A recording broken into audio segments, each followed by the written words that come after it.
In today's video, I'm going to teach you how to create an A/B test in Campaign Monitor. By the end, you'll know exactly how to set up two versions of an email, compare them confidently, and move toward the one that performs best. Start by opening your browser and searching for Campaign Monitor. Click the official result to head to the site. If you're ever unsure, look for the trusted domain and branding so you know you're in the right place. Once you're there, choose Login and sign in with your account credentials as you normally would. Inside your account, go to the Campaign section. This is your hub for building and managing emails. Select Create a Campaign to start fresh. You'll be prompted to choose between a single campaign or a campaign series. A single campaign sends once to your audience, while a series strings multiple emails together.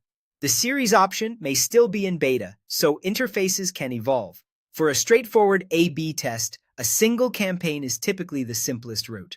Give your campaign a clear, descriptive name. Pick something you and your team will recognize later, such as a date, the audience segment, and the theme of the email.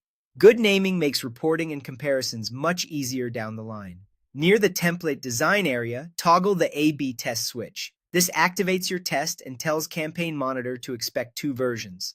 An A/B test usually compares a single variable, often the subject line, so you can isolate what's really driving results. Enter the subject lines for version A and version B. Keep them concise, on-brand, and focused on one difference, like a personalization token or an urgency cue. Then fill out the from name and from email so recipients immediately recognize your brand and confirm the two field points to the correct list or segment. Consistency in the from details builds trust and improves open rates.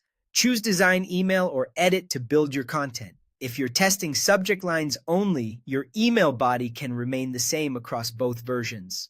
A fast way to get moving is to start from a template you like and personalize it with your copy, images, and links. Keep the content clean, accessible, and mobile-friendly, and make sure your primary call to action is easy to spot. When you're happy, click Save and Next. On the final screen, decide how you want to proceed. Send a test to yourself or colleagues to check links and formatting, preview to see how it looks across devices and inboxes, or prepare to send when everything's ready to go live. That's it. Your A/B test is set up and ready to deliver actionable insights.